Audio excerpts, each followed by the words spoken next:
How's it going, everyone? This is Let's Talk. I'm JMO, and we are here with Bruce Geisler, my former professor at the University of Massachusetts Amherst. How's it going today? Going well. It's beautiful out here, an unexpectedly warm day. I'm trying to enjoy as much as I can. Oh yeah. Um, so why don't we start off with you telling us a little bit about yourself, what you do, and we'll go from there. Okay. Well, I'm the oldest old fart in the communication department at this point. By a couple of years, I'm the oldest. I've been teaching at UMass for 20 years now, which has certainly been the 18 years, going on 19, the best 19 years of my teaching career. And UMass students keep on getting better and better each year, smarter and smarter, deeper and deeper. So it gives me a lot of hope, keeps me from retiring, even though some people seem to be hinting at it at times. You're how old? You're still teaching? But I feel teaching. Teaching at this point in my life is really the focus of my life.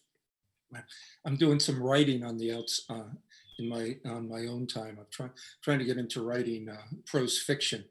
Um, I may have another screenplay left in me, but I'm not sure. But I'm trying to develop a new skill, which is what I went to college for in the first place. I was a creative writing major way back in the day. And I thought I was going to write the great American novel. But instead, I realized that film was the thing that was attracting the attention of my generation because they finally started making movies geared at people under the age of 25. And before that, everything that was coming out from Hollywood, at least, was aimed at my parents. And suddenly they were making movies with protagonists my age. Easy Rider came out. And I realized, heck, if I sold my first novel, it maybe would get 6,000 to 10,000 people, books sold. And if I could sell a screenplay or make a movie, it could reach hundreds of thousands, if not millions. So I changed course at, in my mid-20s, and I started self-teaching myself how to write screenplays and make movies. That's awesome.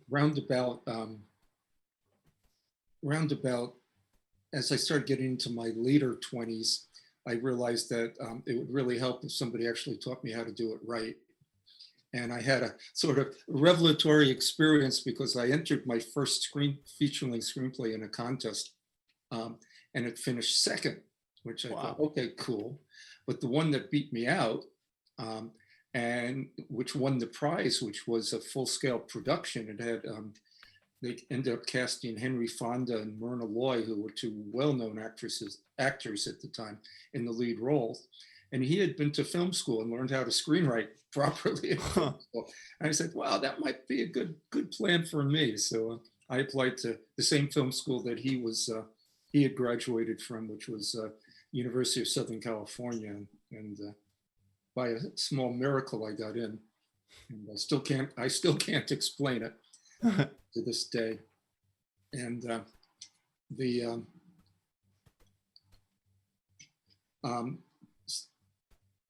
I'm being interviewed. You can come in, just don't make any noise. Hardly any noise. It's my daughter, sorry. Oh, it's okay. She's the one who has been finishing off the inside of the gazebo. And she still has a little bit more work to do. So anyway, sorry, I lost my train. Do you do any edits at all? Not usually, but that's okay. Okay, so you feel free to leave that in. Okay, so, it's very off the cuff. We just try and be like as real as possible, and stuff like that happens, and we just roll with it. Okay. Well, just to shorten the next few years, I went to film school to be a director and a writer. Did some directing, decided I would live a lot longer if I became a screenwriter, less stress. So worked out in Los Angeles as a screenwriter for a few years with some success, not great success, but I was making a living. then in order to try to keep my marriage together and stay in my daughter's life, who was very young at the time, I, ended up moving back east at the insistence of my wife at the time, who really didn't like Los Angeles, didn't like the fact that the Writers Guild had been on strike for 7 months and I couldn't earn a penny during that whole time. And that's when my career part of my life took another turn. And that's when I got into full-time teaching, which was another fluke that somebody actually hired me to do that. And I got into independent filmmaking, especially documentary filmmaking, which is pretty much where I'm at now. Full-time teaching, part-time filmmaking when the occasion arrives. Yeah, I very much enjoyed your documentary classes too. I think there's a lot to them. And to kind of like come full circle, it's like kind of like you got dropped into a very good place in terms of finding something you love to do. Like when you were talking about how much you love how students are becoming more creative and give you more hope every day. I feel like that's a very established place to be at this point in your life. I don't know if you've ever heard this, but the Greek lifestyle is much different from what we hold to, the ancient Greek lifestyle. It kind of similar to how you went through almost like the Hollywood and like screenwriting life. You went from multiple different major jobs and came out as like a teacher or professor, teaching the younger generations what to do and like how to do it right. In Greece, ancient Greece, what they used to do was you'd be a soldier when you were a young man, and then after you're out of the military, you go and learn a trade, and then after you learn a trade, you'd become a philosopher. So it was kind of like the same, like you went through all those emotions of like that kind of step of your life, which I find very interesting. Yeah, well, thank you. Yeah, and I do like to philosophize when anybody will listen. I enjoyed listening, especially in your countercultural class, countercultural films. But that kind of brings me into the meat of one of the reasons I really wanted to have you on. I do very much enjoy your classes and enjoy your different philosophies and what you taught me. But I think one of the major interests I have in you has to do with your life during the 1960s and 70s when you were part of the counterculture. So if you want to talk a little bit about that, like how you got into that to begin with. Okay, sure. Well, I started off on a very straight and narrow path. And when I graduated from high school in 1967, thinking that I was either going to become a scientist or a creative writer. But no matter what, I thought that maybe I'd want to make a pretty darn good living at whatever I did. When I graduated in 67, the 60s hadn't hit my hometown in New Jersey. The music was there, you know, the Doors and Janis Joplin and so many of the other great groups from the 60s, but just in terms of lifestyle, et cetera, it really hadn't hit. And when I went to Brown University my freshman year, and it was like being in school in the 50s. The Greek system was still in control. Mm-hmm. The attitudes were very 50s. My roommate, second semester of my freshman year, had moved out on his roommate because his roommate smoked pot. And it was pretty 50s. And I was very unhappy. I was unhappy at Brown University. I was unhappy in the whole environment. I was unhappy in Providence, Rhode Island. So I transferred out to a small school that I'd never even heard of, but apparently people knew about out in California, named Pomona College. And when I got to California in 1968, it was like they were in the middle of the 60s and the 60s countercultural revolution. And it was like eye-opening for me in so many ways. The anti-war movement was going on. The environmental movement had started. I really threw myself into that. I was one of the founding members and first vice president of Students for Environmental Action in my 5 college campuses. I was one of the many organizers of the very first Earth Day in 1970 in Southern California.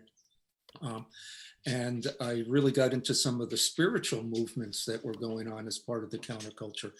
New Age philosophy with a lot of Buddhism and Hinduism and Gnostic Christianity and things like that, starting to really influence the way we thought. It was eye-opening. I would drive up to San Francisco with one of my friends at least once a month and spend the weekend in San Francisco at the Fillmore Auditorium, sitting on the floor and with people passing joints up and down the rows, and the Jefferson Airplane and the Doors and Jimi Hendrix and people like that playing.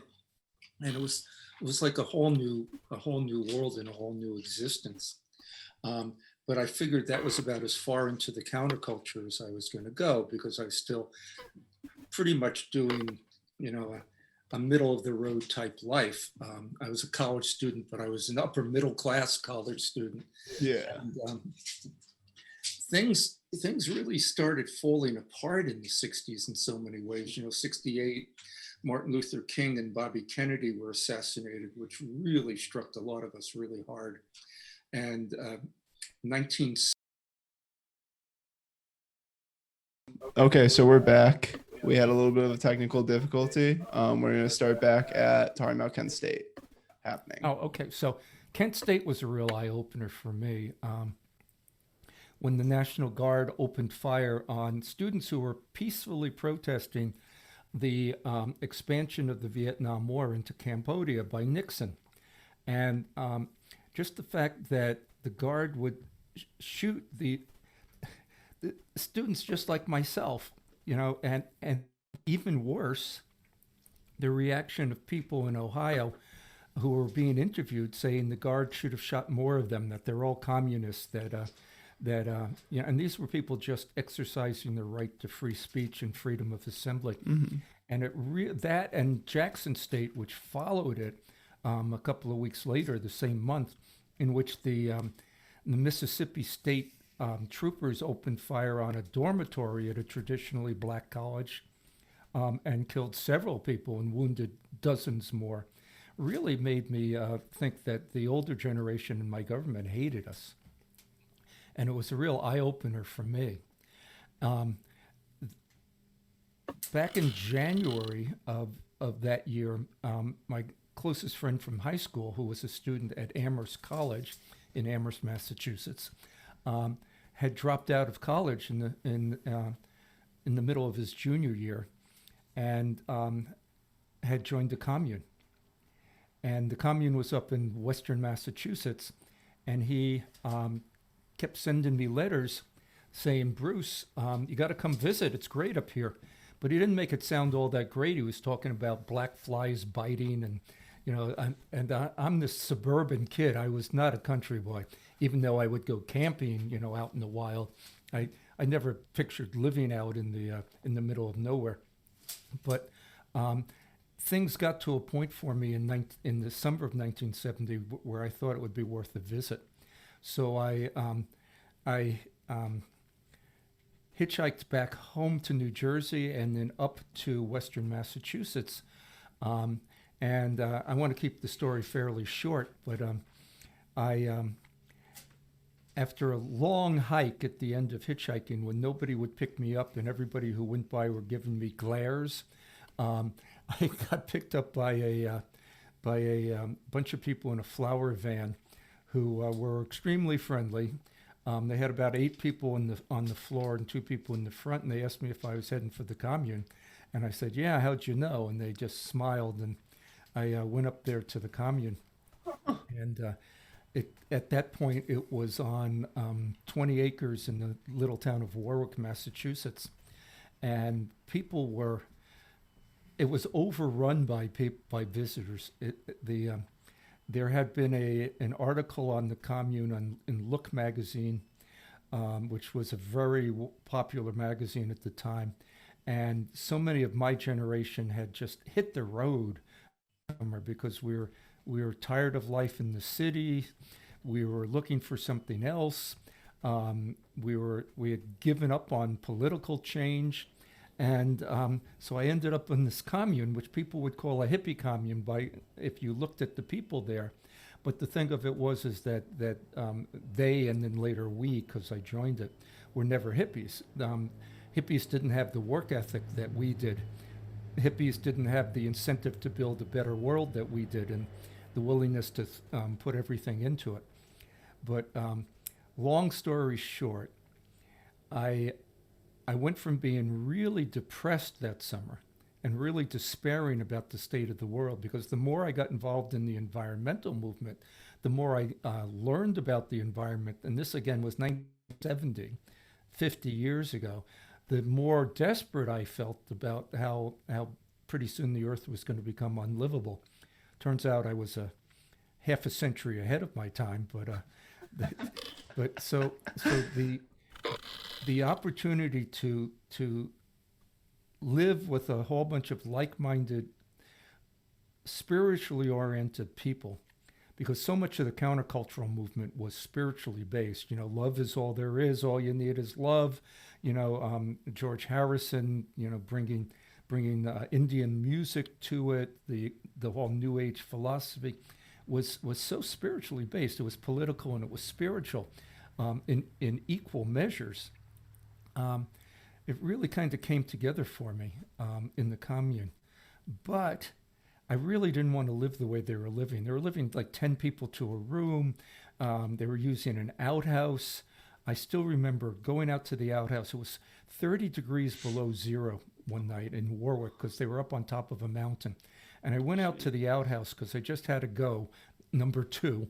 And I sat down on the outhouse toilet seat and I got stuck because it was just so damn cold. It was like, you know, something out of a Christmas story, you know, when the kid puts his tongue out. Yeah. And so I had to learn to not have to go to the bathroom in the middle of the night in the outhouse. So it just it they were eating, you know, brown rice and stuff like that. And it just didn't. The people appealed to me. What they were doing appealed to me, and most of all, the energy, the incredible vibrancy that I felt that lifted me up and got me on a natural high, because they weren't doing any drugs, unlike the rest of the counterculture. The people in this commune were drug and tobacco free and alcohol free, which appealed to me because I had given up drugs a few months before anyway, and I never smoked, and I never particularly liked alcohol, so that sort of worked out pretty well. But I just didn't want to live that way. You know, back at school, I had a single, and I shared a bathroom with one other person on the other side of the bathroom. You know, let alone having to share an outhouse with four people at a time. So I Yeah. decided I was going to take what I learned in the commune and go back to Pomona College. I had one semester, one and a quarter semesters to go, because after Christmas break we still had 2 weeks of classes and a week of exams, and my plan was to go back there. No, I'm sorry, I got way ahead of myself actually. So that summer I was going to go back there and just bring that philosophy back there, right?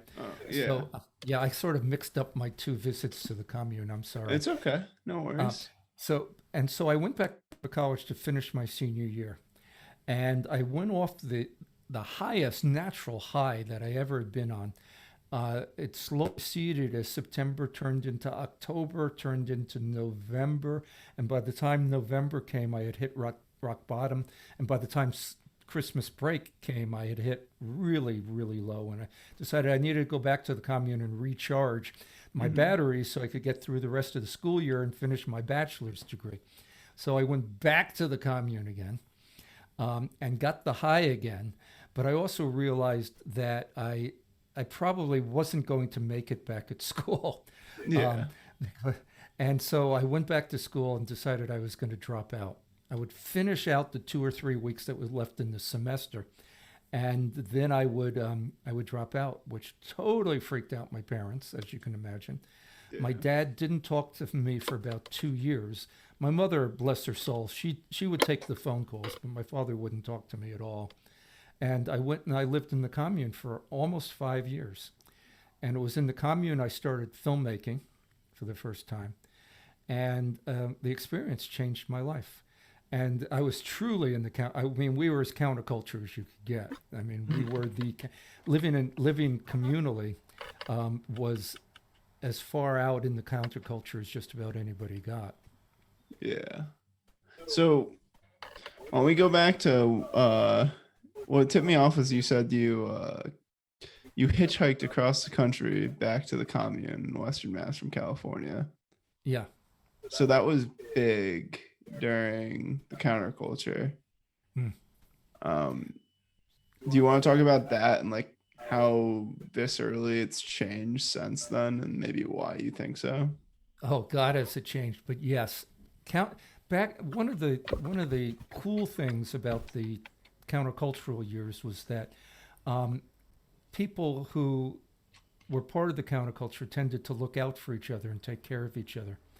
And so if I was out there hitchhiking, I would rarely, if ever, get picked up by by a straight person. And back then, it didn't mean heterosexual versus gay. Back then, it meant somebody who did the straight lifestyle, 9 to 5, short haircut, as opposed to hip, right? Um, but I could pretty much count on getting wherever I wanted to go by getting picked up by other people, members of the counterculture. And same thing for me. I would never pass a hitchhiker up. I'd always pick, and and I enjoyed hitchhiking so much so that even though I owned a car, when I went off on adventures, I would hitchhike because it would give me an opportunity to meet people. And so I would hitchhike. I hitchhiked from Southern California all the way up the coast, up to Santa Cruz one time. And I did it on purpose. I parked my car in Santa Barbara, California, down in Southern California. There was a place where the interstate narrowed down to 2 lanes, and that was a good hitchhiking spot. And even though gas was only 25 cents a gallon back then, which in today's prices is probably maybe a buck and a quarter, so it was really cheap.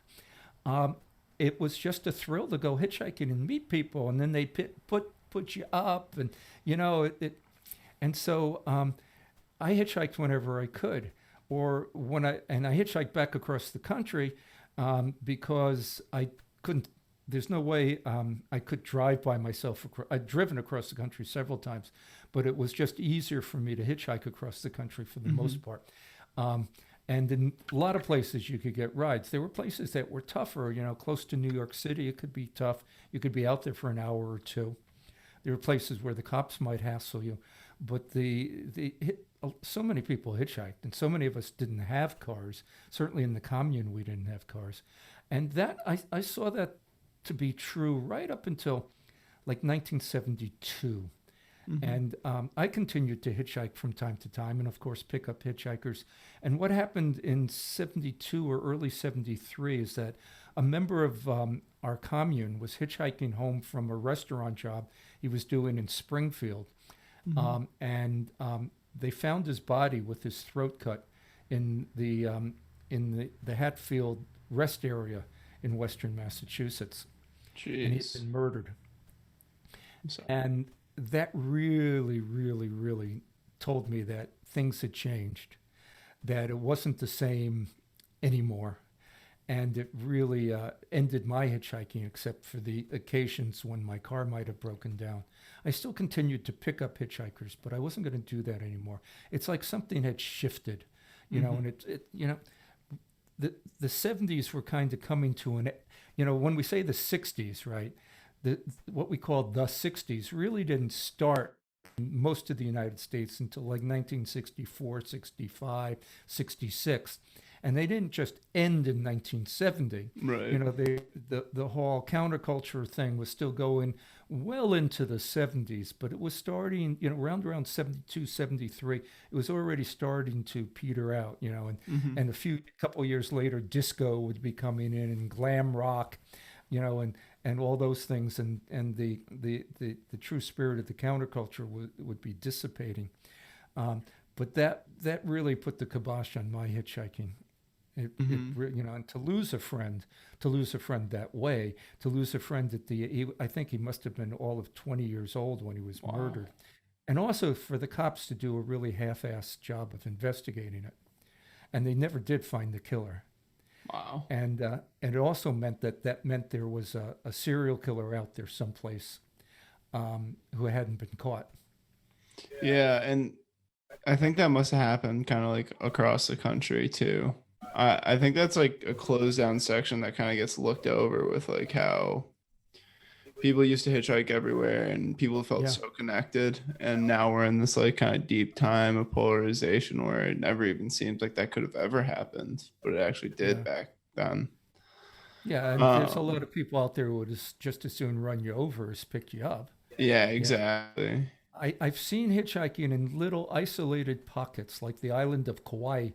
In Hawaii, Mhm. there were still people hitchhiking, and part of the reason was is that it's so expensive to live there that a lot of people can't afford to get a car over there, like Yeah. especially if they're visiting or rent a car when they're there. So I would see a lot of hitchhiking there, but generally I almost never see a hitchhiker now. I have a friend that I recently had on the podcast, and she explored France and most of Europe and hitchhiked a lot out there. But I think it's more of a US, maybe North America type thing that now it's almost like unseen to do much hitchhiking. Yeah, and when I've been in Europe, I haven't seen a lot of hitchhikers. Oh, Yeah, and okay. I've been in France. Well, I haven't been in France for 10 years, but I didn't see a lot of hitchhikers back in the aughts at all there. Not like Hmm. you would have seen in the 60s and 70s. No, And a definitely lot of those not. hitchhikers would have been Americans, American students or dropouts like myself.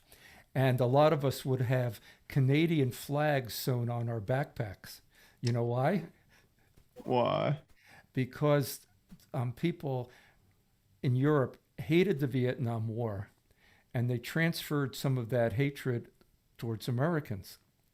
And so it was not a good time to be identified as an American in Europe.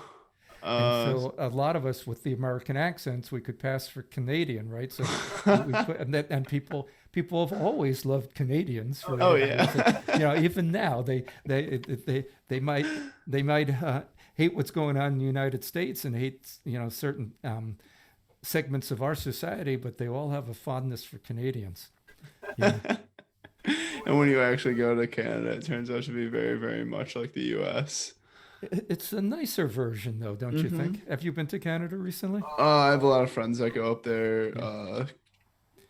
once Yeah. a year usually. Canadians are like America light, and they're like America with health insurance, Yeah. and they're America with the parliamentary system, which I think function. That's a whole nother subject, but Hmm. the parliamentary system functions better than our you know system where we can have divided government like we've Hmm. had and like we're probably going to have, unless things work out in Georgia. Yeah, that's true. I think that we are in a very interesting time in American history. It it really really is, and a difficult time. But you know those times are the times of real growth. I Exactly. And you know part of my philosophy is that there has been an over. Martin Luther King said it too, and I don't want to misquote him, but a total paraphrase is that the history is the overall arc of history is towards justice and towards a more just society. And from the perspective of an old codger like myself, I really see that. I really see that. You know, the very smart 20 something students I teach don't have that perspective. So, you know, Trump comes in and really starts turning back the clock, right? And it really seems like things are as bad as they've ever been in the history of our country. And I can really say, no, that's not true. Hmm. And the so many positive things have happened just in the last 20 years, right? Gay marriage, for Hmm. one. Um, we're far from a non-racist society, but I have to tell you, we're a lot less racist than we've been Yeah. in the past. I We're a think a lot less. big thing that gets pushed is the media's play in pumping all this up. Mm, Um, because when you sit down and talk to people, like I try and do this as much as possible and literally straight up ask them about their views and what they think about certain situations. Um, because I try and really understand where they come from and the experiences they've had to get them to the decisions where they are leaning politically. Because I like to be the middle ground and see like how can we compromise between both sides to Mm. make this place better and make change. But what the media does, it makes us seem like we're way more divided than we are when you actually sit down with a good majority of people that I've sat down with and talked about it. Many people are willing to make compromise and talk about it. But the way Fox News and MSNBC and CNN have us thinking, they think we're at each other's throats 24/7. And I just honestly don't think that's the case. Mm. I Yeah, think that gets overlooked a lot. yeah. Well, controversy sells. Hmm. That's for sure. But just from a social aspect, things have gotten so much better. Yeah, I Hmm. show a film called "She's Beautiful When She's Angry" in my countercultural film class, I which remember you that. saw, and just where the opportunities for women, where it's not anywhere near perfect, but it's so much better than it was when my mother was a young woman. So much better than when I was in my 20s, and it's because of what women have fought for over the years. And things keep getting, things get better, they get pushed back. I always think it's two steps forward, one step back. With Trump, it was like two steps forward, one and a half steps back. But Yeah, he has revitalized social movements in this country, which wouldn't have happened under Hillary. I much would exactly. have rather lived under Hillary, Yeah, but you wouldn't have gotten the political consciousness and social awareness that we've gotten because of Trump's pushing. And so there, it's a silver lining because now I really believe that if the Supreme Court doesn't get in the way of everything, we're going to take a big two steps forward very soon again, and we're going to start moving forward again. I like how the way you put that is much better than many people that did not agree with Trump being the president. I like how you actually looked at the silver lining of things. Mm. And I think that's something people should do more often too, because it seems like, especially the way the media portrays it, is that people are just looking at the negatives and it's negative, negative. I'm not happy with the situation, negative. When what you just said is there's positives to a bad situation if you think it's a bad situation. You Yeah. just got to look for them. And unless you're, there's a quote from this show, Avatar. It was like a stupid kid's quote, but it says, if you look for light, you'll often find it. But if you just look for darkness, it's all you'll ever see. That's 100% true in my life. Yeah, Exactly. And I yeah. think it's important to look at things like that. It's so important to maintain a positive attitude, and look for the positive. Not be stupid, and not be Mhm. able to see any negative, and go la di da. The world's, because the world isn't, you know, It's never an all perfect. beautiful place. It's society has a lot of evils in it and a lot of ills, but again, putting your energy into the good, putting your energy into the positive, absolutely. And like you said, talking to people, uh, you can't, it doesn't work for me to confront somebody with the opposite political views of my that I hold. It's never worked. I'm never going to convince anybody. The only thing that ever works is, like you said, looking for the common ground. Exactly. And Yeah, that's the and only then way we really make movement yeah, is we, as I see it, there's two ways to make change. One is through compromise, which happens slowly, but you get to a better place. And two is through force. I think we got to a point in the movements recently where they felt that there was no room for compromise. So they came back to protest, which may or may not have gotten hijacked by anarchists. I don't have the evidence to back mm, up either side, so I can't say. mm, But so it came off as a forceful push for what they wanted, um, which is respectable due to the events and everything. But when you look at how conversations about politics have gone in the past 8 or 9 years, it usually goes, I am going to listen to you, but I'm going to spew out what I'm going to spew out. And when you're done talking, and I'm not going to um, think about anything you just said to me. What I propose is that we kind of put away with that. And instead of listening, we got to start understanding each other. Because once you understand each other and understand why these people are coming to the decisions they're coming to, we get to this point where I'm humanizing you rather than demonizing you. Um, and if you can humanize the other side, because we're all in this together, we all are, we're all Americans. If you can humanize the other side, you're going to want to make compromise and actually care about those people rather than demonizing the other side. So I think that's an important thing we have to, it goes along with the countercultural, you gotta just spread love, and love is understanding and respecting everyone. Yeah, and seeing that in so many ways we're all the same. In so Hmm. many ways, yeah. The it is scary the amount of demonization because the armed forces during wartime has always done that. In order to help soldiers kill, Hmm. you know, people who are not natural born killers, you have to dehumanize the enemy. So, Japanese were Japs, the Vietnamese were Gooks, not human beings. The Germans were Krauts or whatever, or Hmm. Nazis, which a lot Yeah. of them were. But you know what I'm saying? So Yeah. not human, not young men for the most part who were conscripted into the German army to fight, who had to leave their sweethearts at home, etc., maybe their children at home. They're these inhuman monsters. And it's not to say that there weren't Nazis who were complete inhuman monsters, but the broad characterization of the others has always been dangerous, and that's probably the scariest thing about what's been going on in the United States is the otherizing. Right? There's so many people out there who think that because my politics skew so far towards the progressive, that I'm in league with the freaking Antichrist. I'm a communist. All of those things without ever having met me or known me. Same thing Hmm. with you. Feel, and it.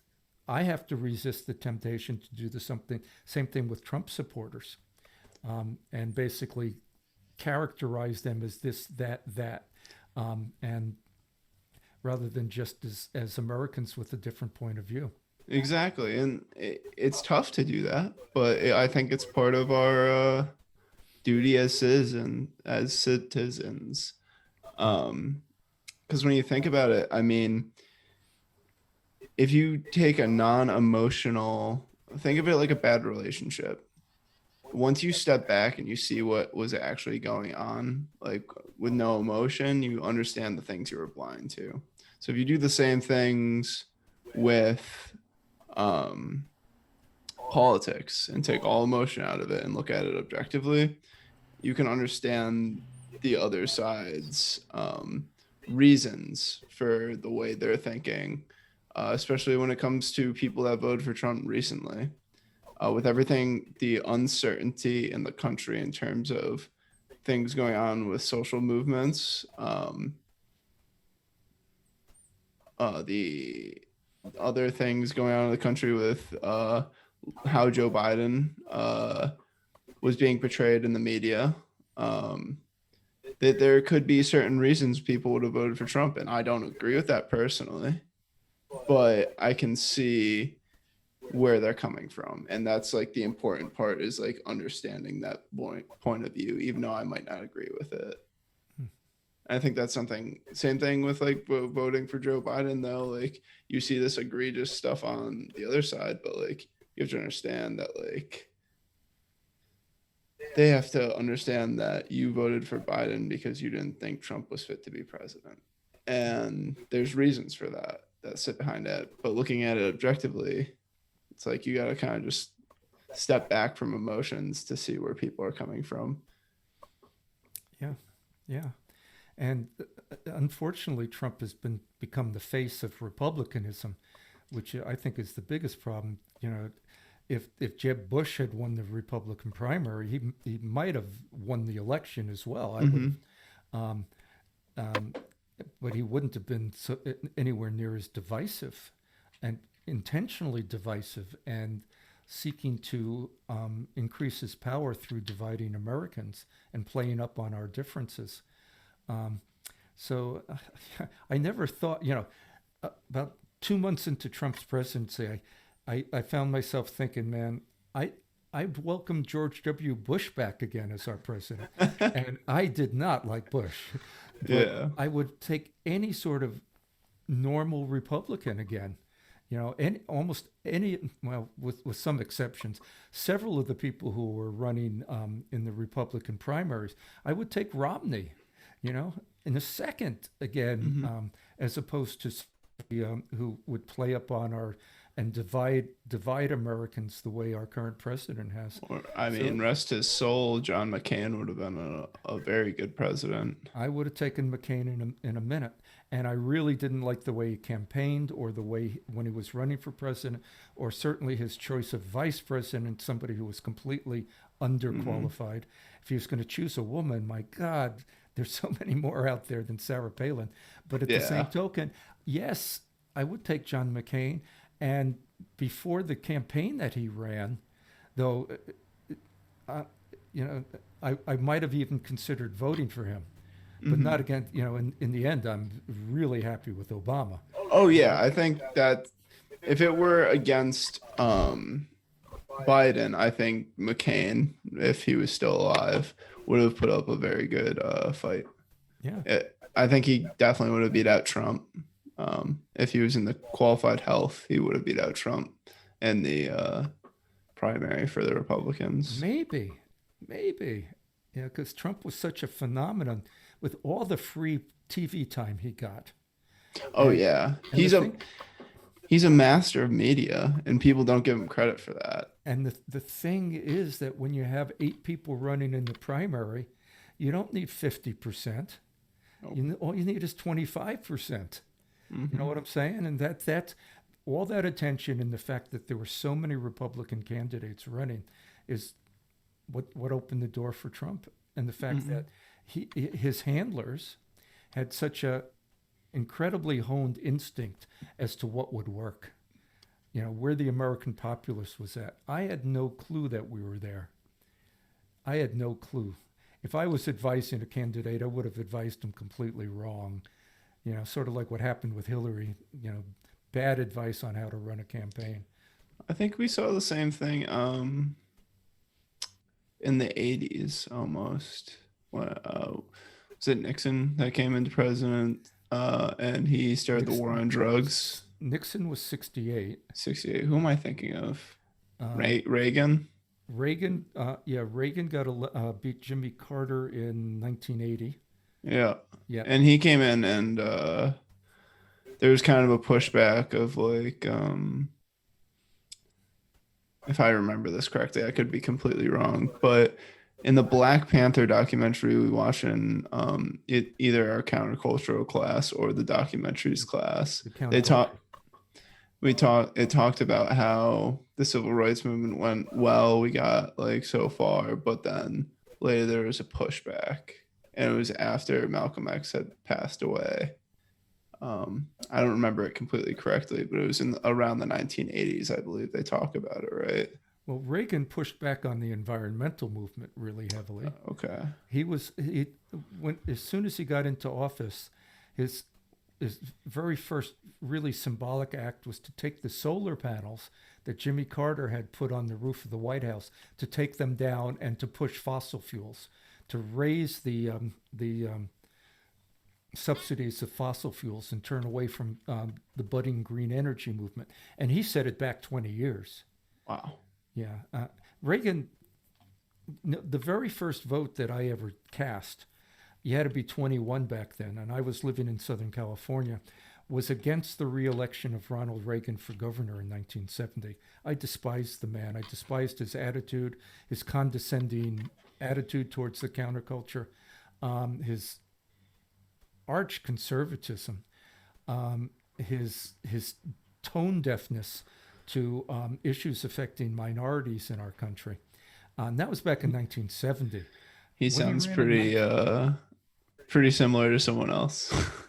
yeah, well, in 1980, when he ran against Carter, and I thought Carter was a good president, by the way, um, Mhm. and he was a good Christian. I mean, the the religious right have made a big deal about have gone completely Republican, but the most religious president, truly deeply religious president, who walked the walk and didn't just talk the talk, was Jimmy Carter, deeply spiritual, religious Christian man. I mean, taught Sunday school for God's sake, Mhm. um, and the religious right did not embrace him. They embraced Reagan, Hmm. and not to say that Reagan wasn't religious, but he certainly was not as good a Christian, I think, as Jimmy Carter. But the only time I didn't vote in a presidential election in my whole life when I was eligible was 1980, because in my stupidity and in my bubble, I was living in this was I had just gone left for film school, but I'd been living in Western Massachusetts. I thought there was no way the American public would elect Reagan. Huh. He was the one who said that ketchup was a vegetable, um, that trees caused more pollution than cars. He was coming out with stupid stuff that would be worthy of Trump. And I thought the American public, there was no way that they were going to elect this guy, but I was completely wrong. And by the time while I was in film school in the early 80s, I started teaching for the first time to help put myself through school. So, Mhm. my tuition was free and they were paying me a stipend. And I was teaching freshman composition. And it, it really struck me just how conservative my students were. The 60s were gone, dead and gone in these students. Ronald Reagan was their president. That's who they'd come of age with. They had deeply conservative values that reflected Ronald Reagan. And I was the one who was out of place and out of touch and out of time. Mhm. Wow. That was a I wake up call. Yeah, I think that's kind of what we saw with Obama coming into presidency and then Trump coming after. It was kind of like ebbs and flows of how our politics in America works, I think. We take those two steps forward for one side and then one step back. But then that one step back for the other side is two steps forward. And then when, say, Biden gets elected, if everything goes well, um, Biden getting elected for them is one step back. So it's an ebb and flow of the two parties, and I think it kind of goes to show that that is a reality through history. And two, it's we have to understand both sides if we don't want to be in a stalemate for the next 20 years. Hmm. And we have to stop this polarization and really come to a point of understanding one another because we're all in this together. I mean, I said it before, but we are. And it's better to be Americans together than to be Republicans and Democrats. I'm a centrist personally, so I pick at both sides until I'll sit in on conversations between what I see as echo chambers, and I'll sit there and looking like the other party, and I will pick apart the like non-facts that are going on because people don't that I sit in with don't understand media literacy, apparently. The vast majority of Americans don't.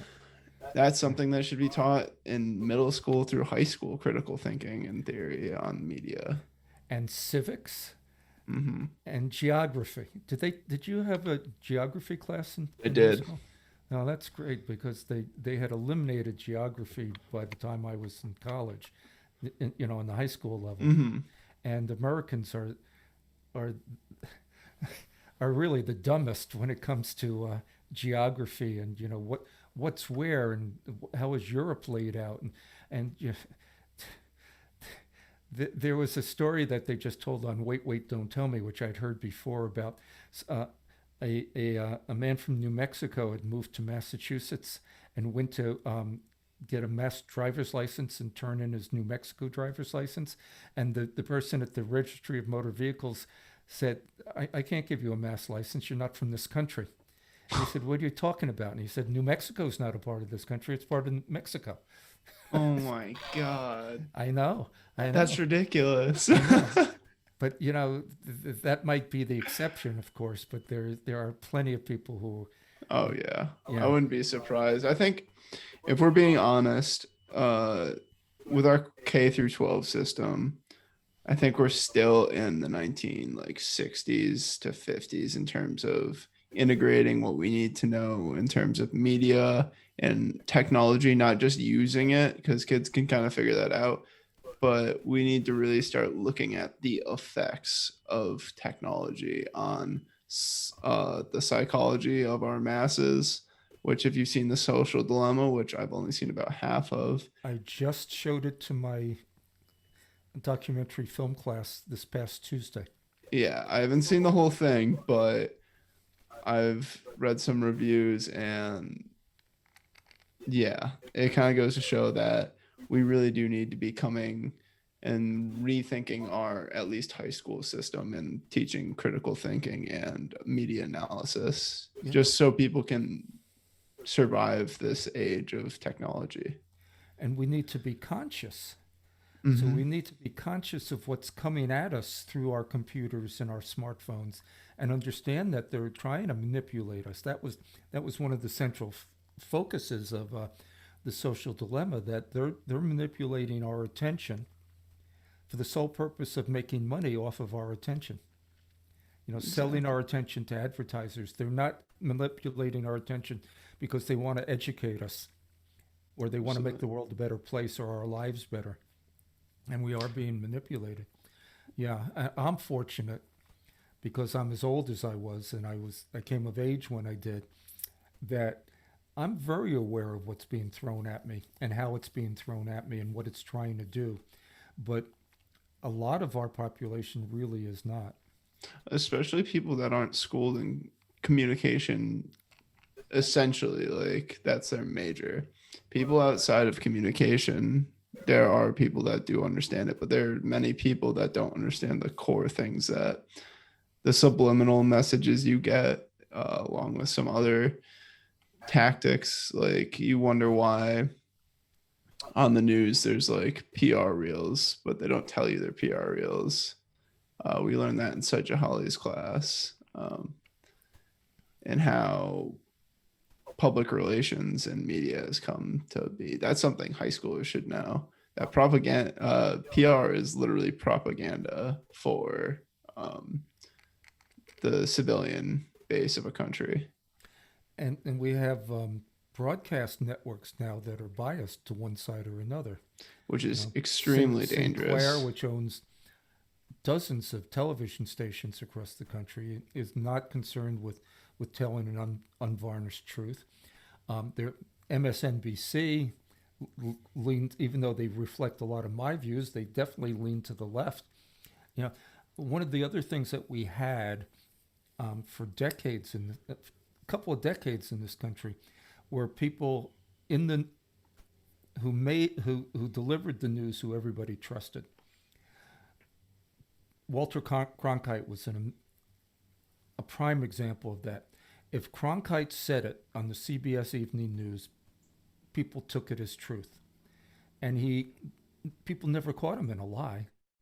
They crucified Dan Rather when he got something wrong a couple of decades later on the CBS Evening News, and really made him pay, I think, too big a price.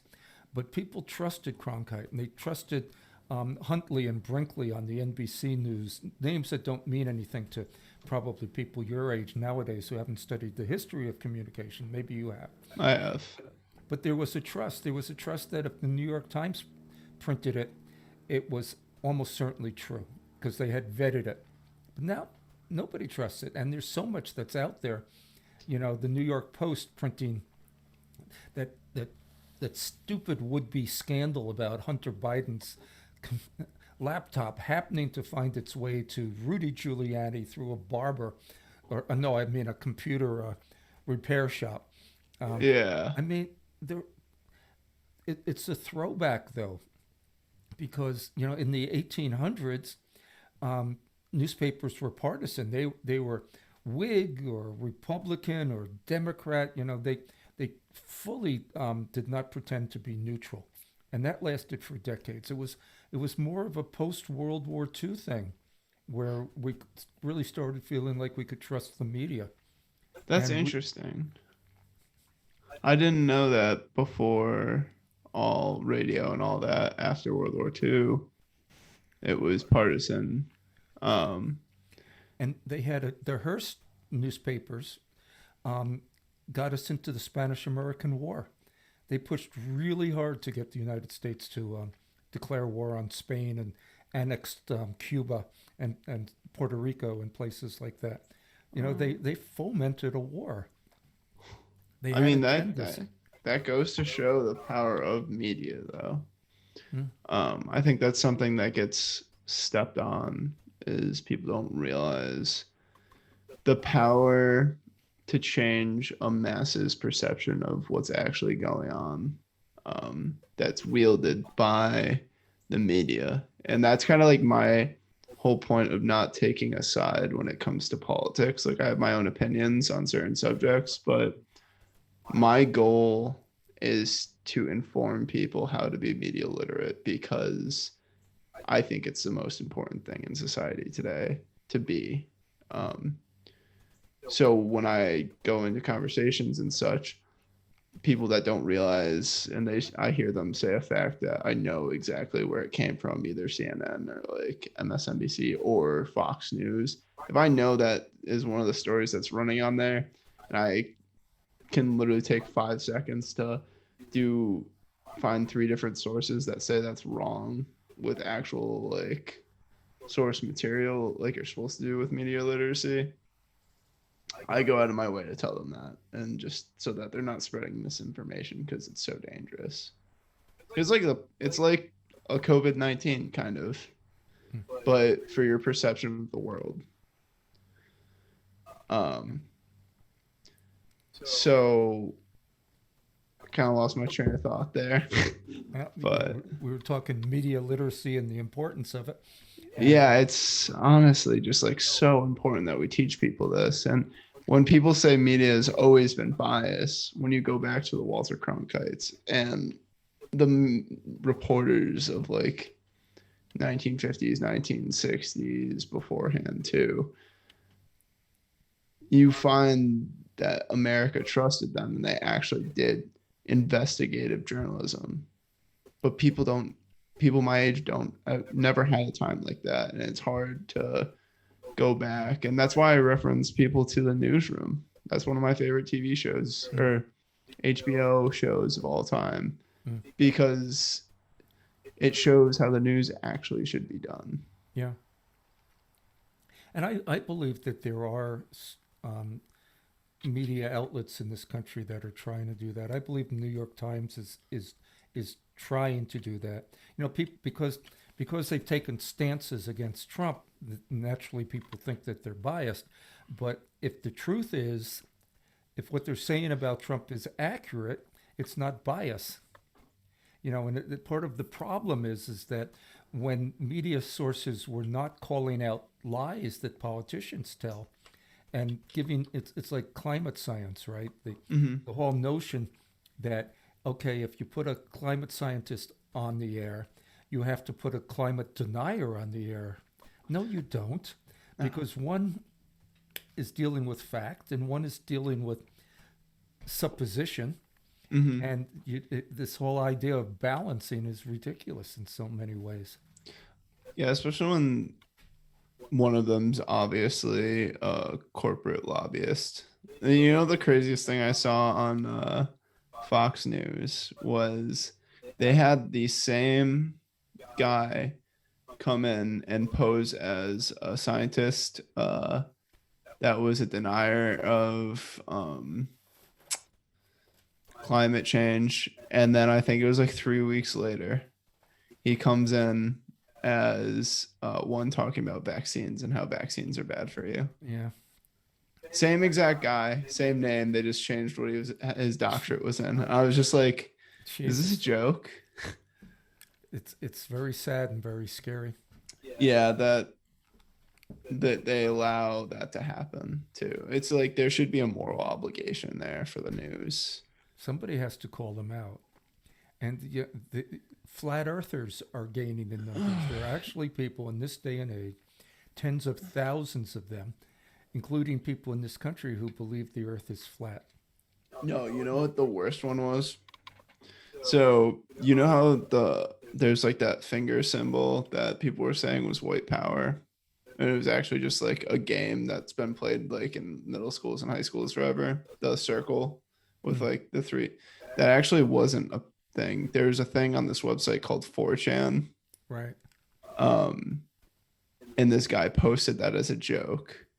And then I want to say it was MSNBC. I'm not positive on the it was one of the news networks saw that get reposted on Facebook, and that's how it blew up as being called a white power thing. But it was a joke on 4chan, Huh. which is like a sketchy website to begin with. But it's like we're all like the hackers and um, sketchy situations happen on the internet. It's like dark web almost.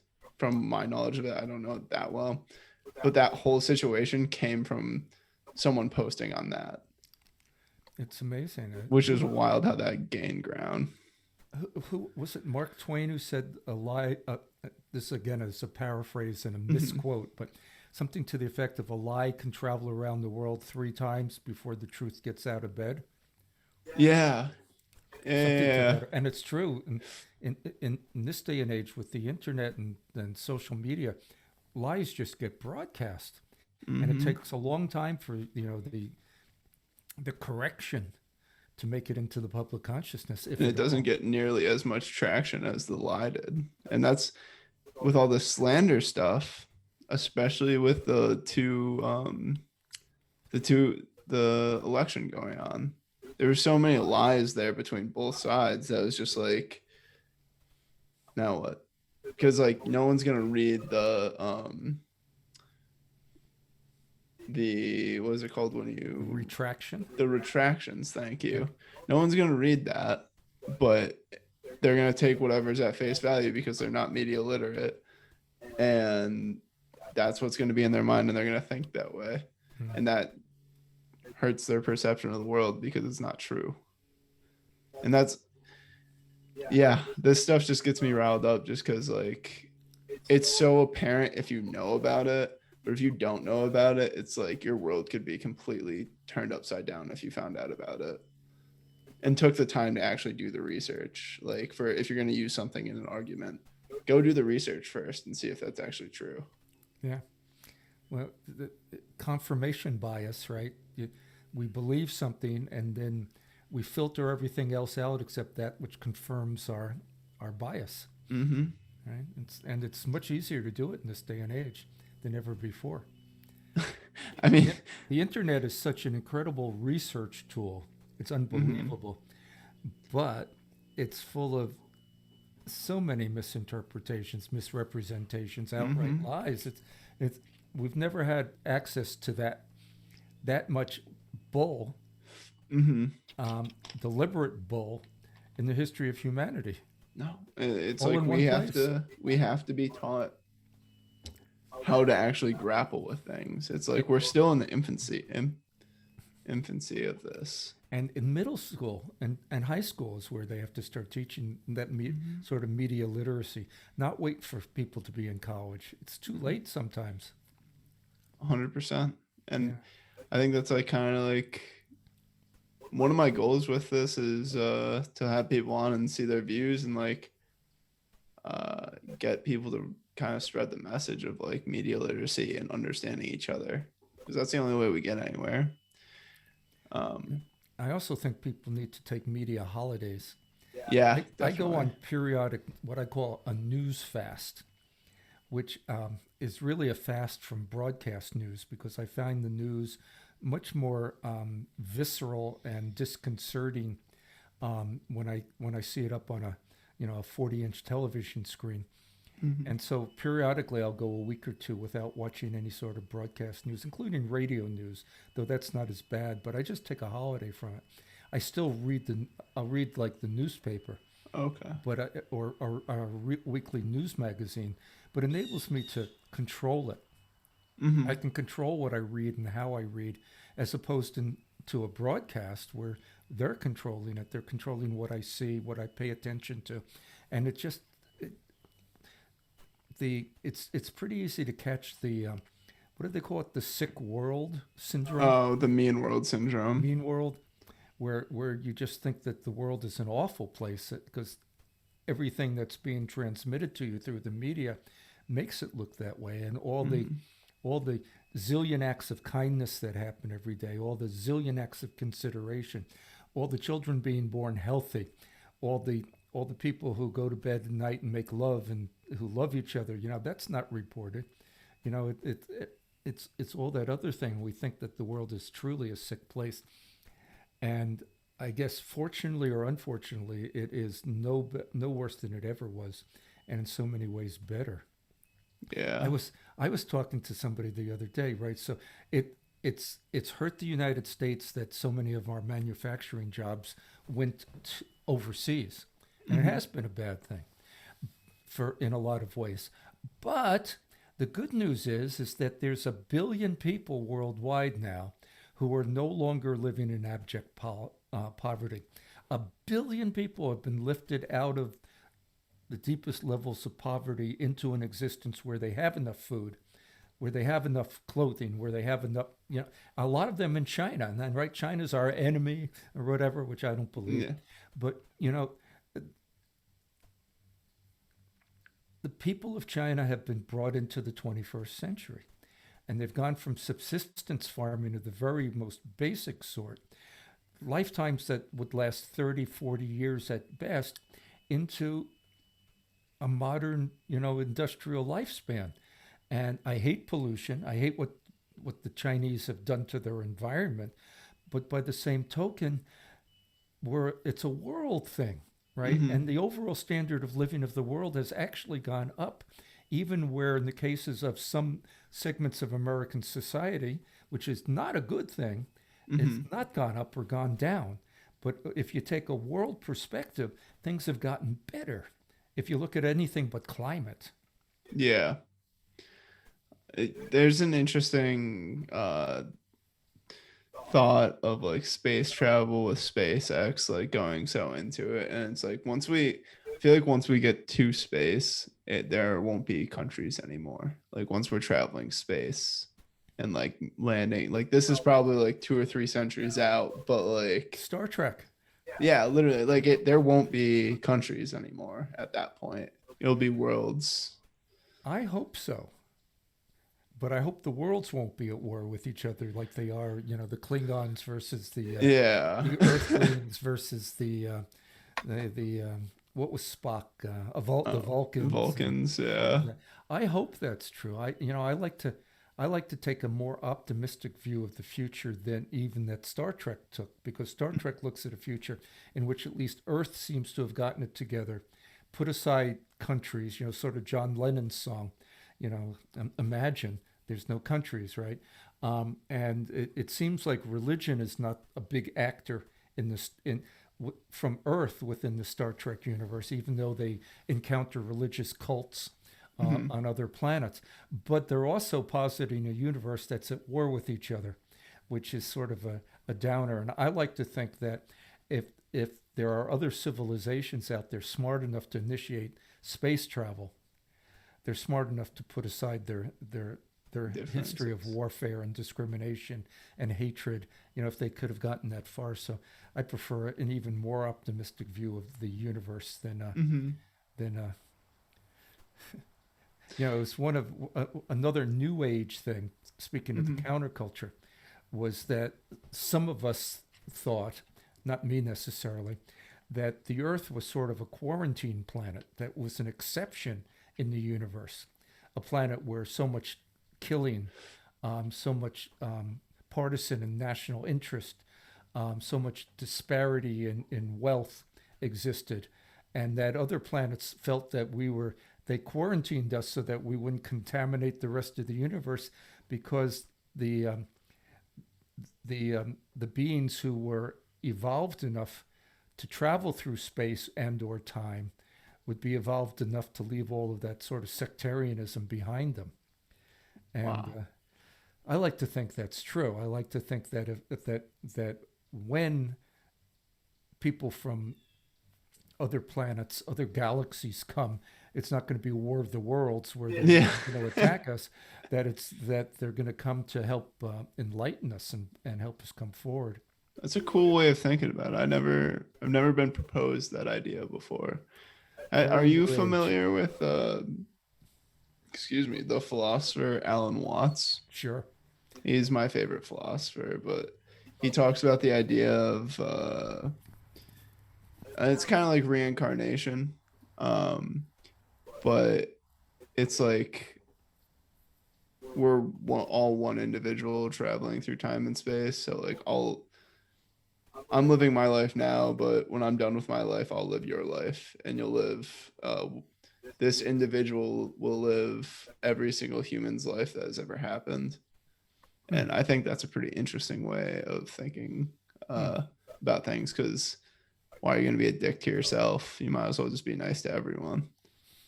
Kindness is the key. Honestly, it gets you the most places. Someone's having anyone, just say hi to anyone.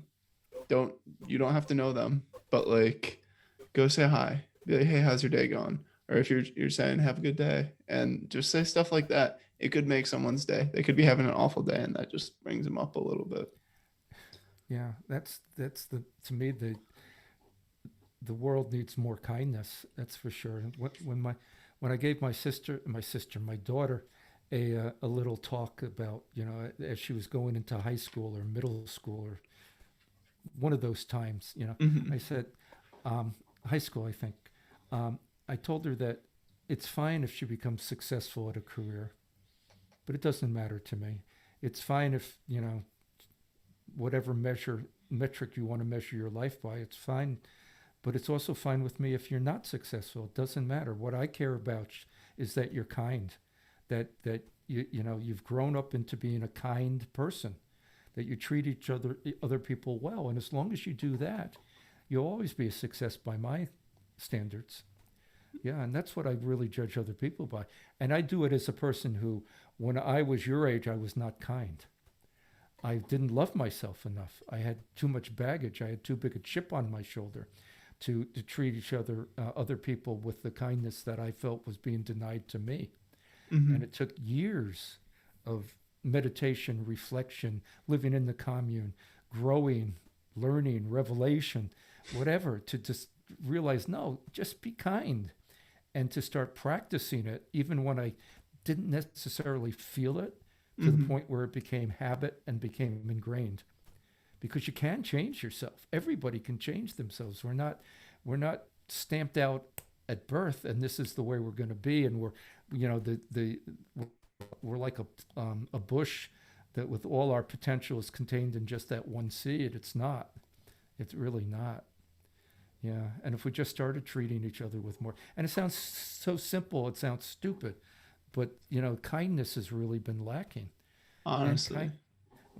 I'm hoping, that kindness will be moved to the forefront of American consciousness and politics, because it really, for 4 years now, it's been moved to the back burner. Hmm. The whole notion of being kind to a migrant who shows up at your southern border, rather than treating them like, I don't even have to say it, just Yeah. simple kindness.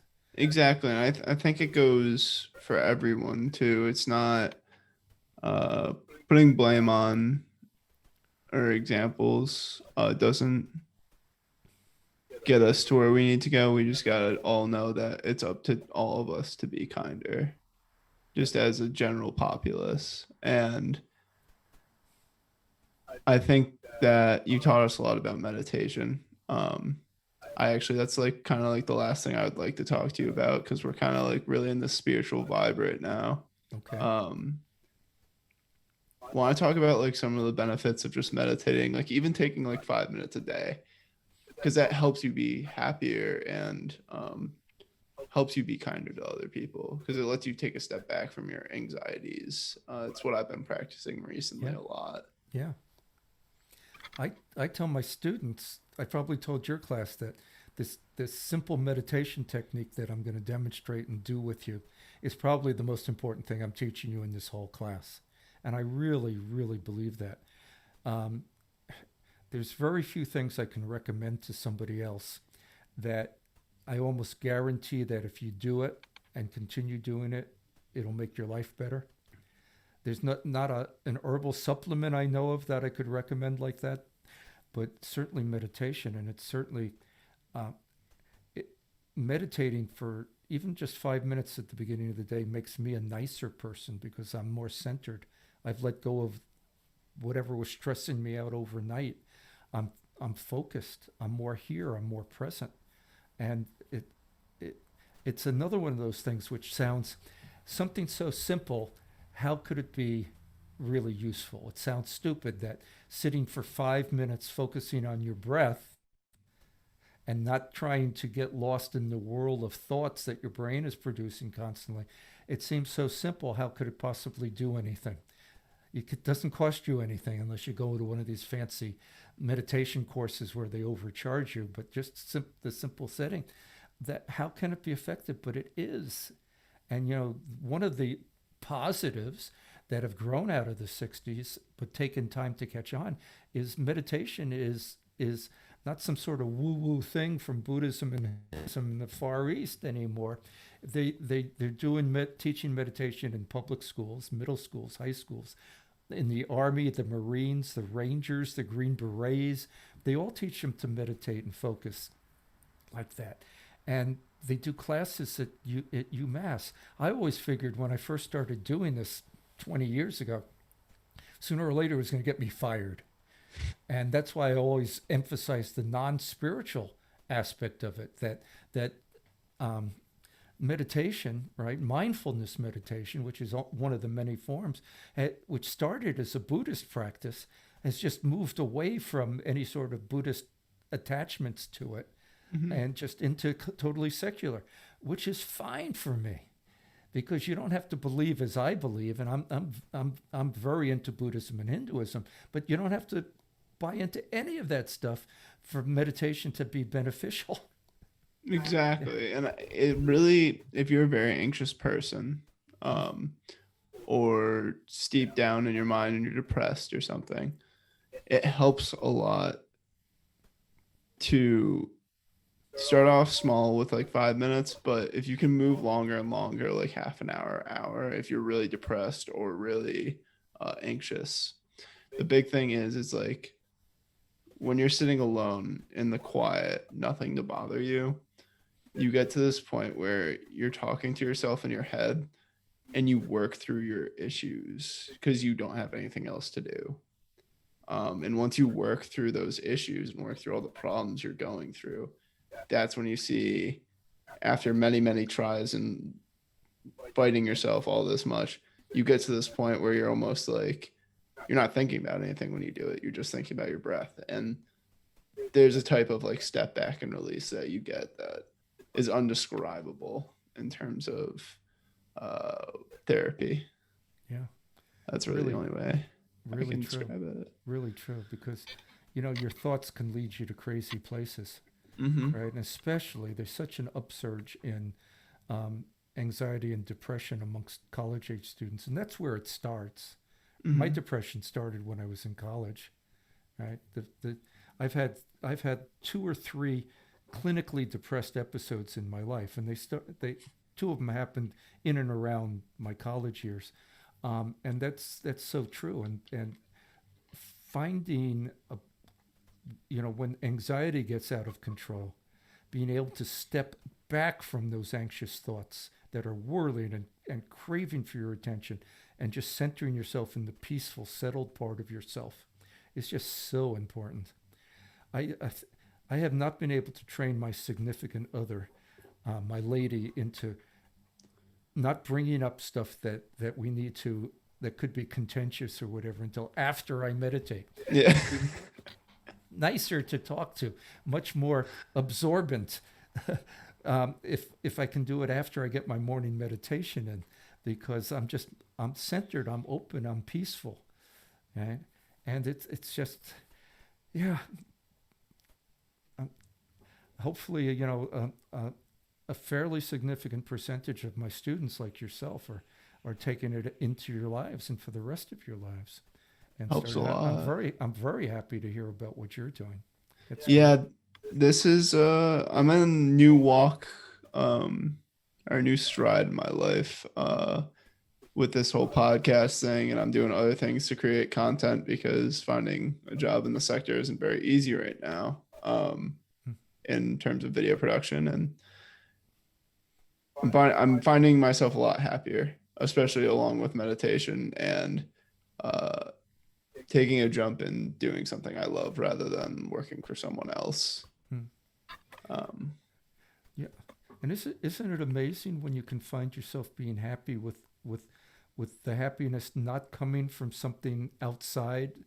Not, you're living in circumstances. These are trying times, right? very They are. much. They just that no, I can't sugarcoat that. They're trying times. The economy sucks. COVID sucks. Isolation sucks. But yet there are people who are not sociopaths or psychopaths, ordinary people who can find a level of happiness that just comes from within. Exactly. It, Yeah. it really is just finding, as tough as times are right now, the biggest thing that I can see for people to do is find a hobby that is artistic or musical or filmic. Find some, or drawing.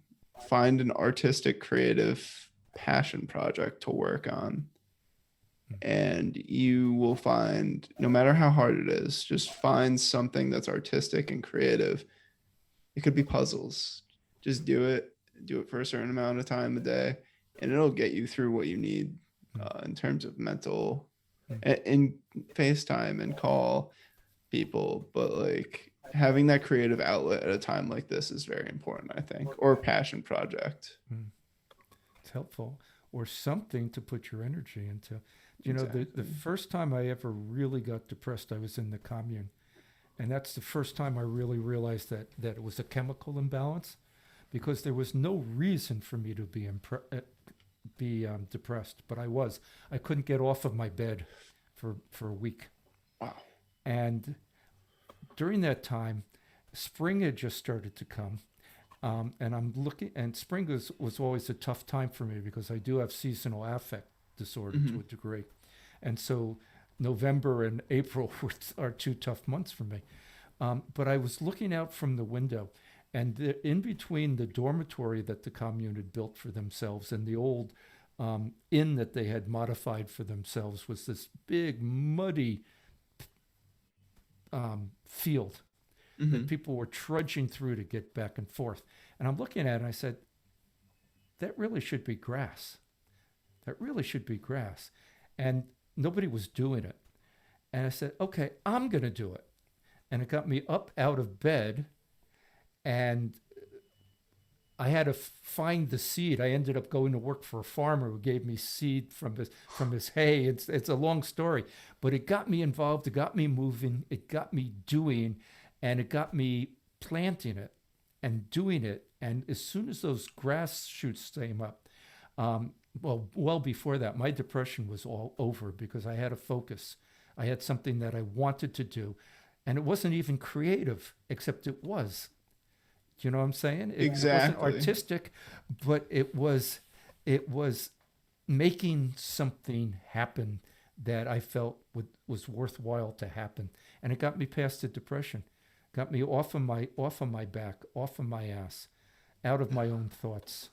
That's an awesome story. I'm so happy you just told that, because there's this motivational speaker. I'm not sure of his name. I wish I could quote him right now, but I'm going to paraphrase what he said. And he said, "You can always stop suffering, um, through, instead of thinking of the what you're not getting, what you're not doing right, and the me game. Um, Apply yourself, whether it be to your mission, your wife, your reason, your like relationships, like do something for someone else or do something for the mission of your life. It's just about making something happen, because once you get momentum in your life, it's easier to keep momentum going Mm. when you do something for someone else, like whether it be helping your parents build a new bathroom or a cabinet or something. It could be the dumbest thing, but you're doing it for someone else and it puts you in that motion. Or maybe you're writing a script, but you haven't written in 2 months and you're depressed, but you want to stop your suffering. So you're putting your energy into something, you're creating motion. Like you were just saying, that exact story is real life representation of that saying of you can always stop suffering. Yeah.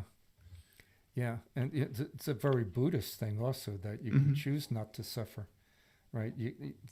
There are things out here in the material world that, that if you put your energy into it, you're going to suffer, right? But you can choose not to. You can choose not to let it make you suffer. The other thing is gratitude, right?